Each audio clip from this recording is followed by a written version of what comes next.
올해 태풍 시즌, 평년보다 1.6개 많은 19.1개가 발생할 것으로 예상되고 있습니다. 안녕하세요. 오늘 새벽 3시 필리핀 동쪽 바다에서 올해 첫 3월 태풍이 탄생했습니다. 이름은 누리, 말레이시아어로 앵무새를 뜻합니다.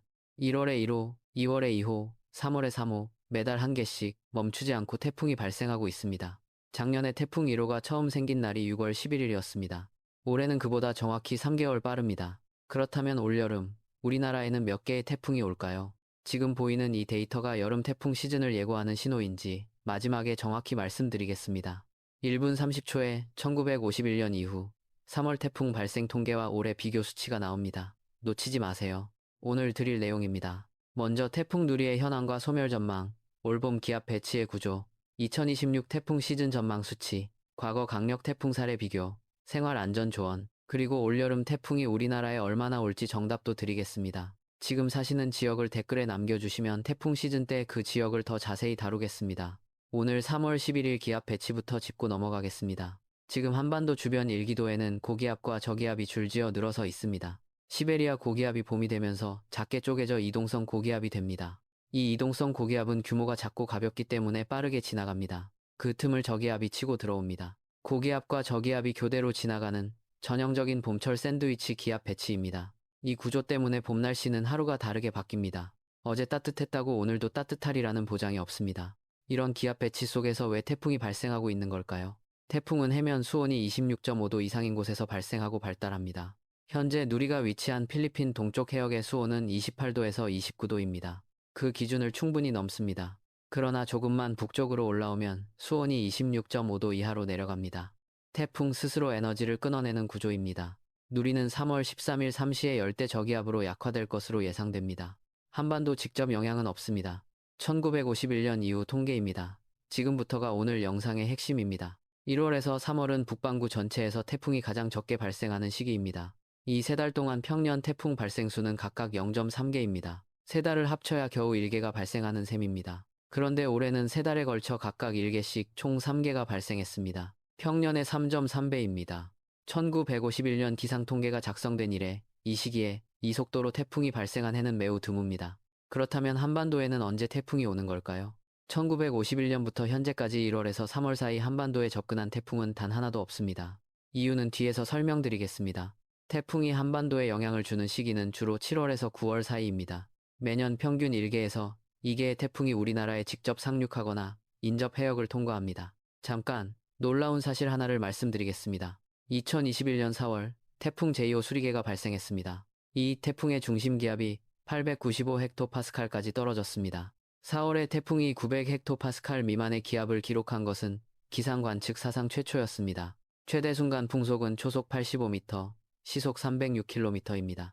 영화 미션 임파서블에서 톰 크루즈가 달리는 열차 위에 매달려 견뎌낸 바람과 같은 속도입니다. 그 태풍이 4월에 발생했습니다. 봄이라고 해서 태풍이 약하다는 편견은 위험합니다. 계속 보겠습니다. 지금 계신 곳 댓글에 남겨주세요. 여름 태풍 시즌에 그 지역 예보를 더 자세히 다루겠습니다. 지금 절반 지났습니다. 7개 주요 내용 중 4개 드렸습니다. ECMWF가 올해 열대 폭풍 발생수를 예측했습니다. 올해 예상치는 19.1개입니다. 평년치는 1993년부터 2025년까지 평균값으로 17.5개입니다. 올해는 평년보다 1.6개 많은 태풍이 발생할 것으로 전망하고 있습니다. 강도 3 이상의 강한 태풍, 즉 타이푼도 평년 10.5개 대비 11.1개로 더 많이 예상됩니다. 여기서 한 가지 더 주목할 숫자가 있습니다. 올해 1월부터 3월까지 발생한 열대 저기압 5개 중 3개가 태풍이 됐습니다. 전환율 60%입니다. 평년 이 시기에 전환율은 30% 안팎입니다. 올해는 그 2배입니다. 다시 말씀드리면 대기 환경이 태풍을 만들기 쉬운 상태로 올해 초부터 형성되어 있다는 뜻입니다. 이것이 단순한 우연인지 여름까지 이어지는 구조적 경향인지 계속 지켜봐야 합니다. 최근 한반도 태풍 피해 기록을 돌아보겠습니다. 2023년 태풍 제6호 카눈이 마지막 상륙 사례입니다. 카눈은 오키나와를 2차례 통과하며 마이클 잭슨의 문워크처럼 앞뒤로 움직인 예측 불가 태풍이었습니다. 거제에 상륙한 뒤 똑바로 북상해 한반도를 남북으로 관통한 사상 최초의 태풍이기도 합니다. 2024년과 2025년 2년 연속 한반도 직접 상륙 태풍은 없었습니다. 2년의 공백이 오래 이어질지 아니면 끝날지가 올여름의 핵심 질문입니다. 지금부터가 실생활에서 가장 중요한 부분입니다. 이분 꼭 들어주세요. 일반 시민 여러분께 드립니다. 현재 태풍 누리는 우리나라에 직접 영향을 주지 않습니다. 그러나 봄철 이동성 저기압이 빠르게 지나가는 시기이므로 하루하루 날씨 변화를 미리 확인하는 습관이 중요합니다.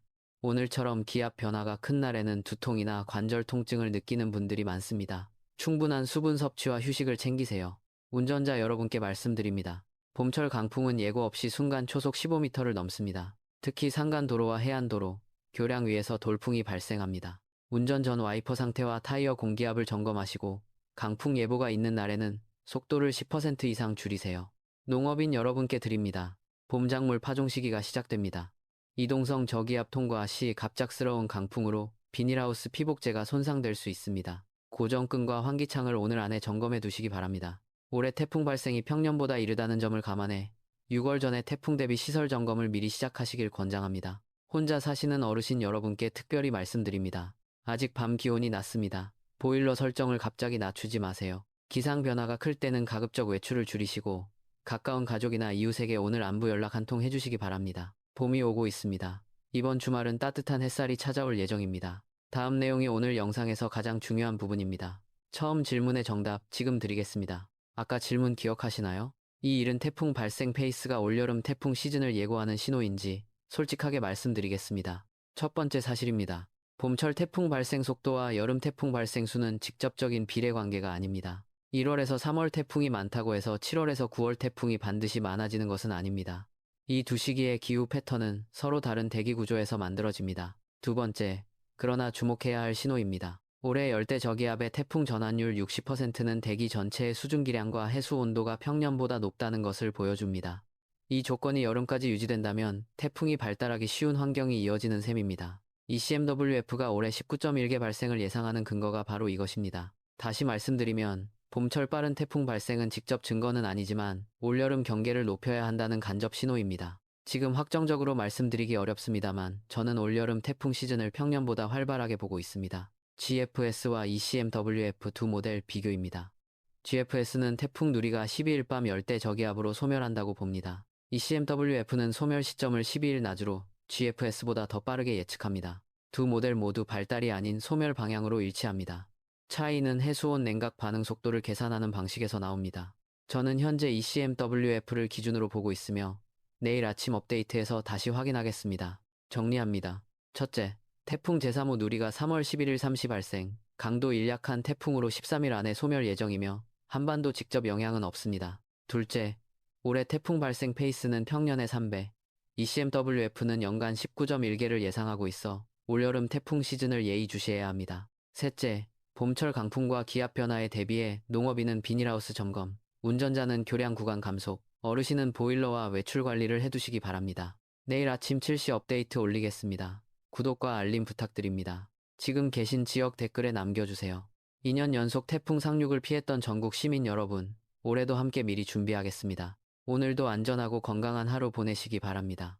그런데 이번 주 후반, 북쪽 상공에서 차가운 공기 덩어리가 내려올 가능성이 있습니다. 따뜻해지던 봄 기온이 주말을 기점으로 방향을 바꿀 수 있습니다. 48시간 안에 이 흐름이 확정되는지 내일 아침에 정확히 말씀드리겠습니다. 감사합니다.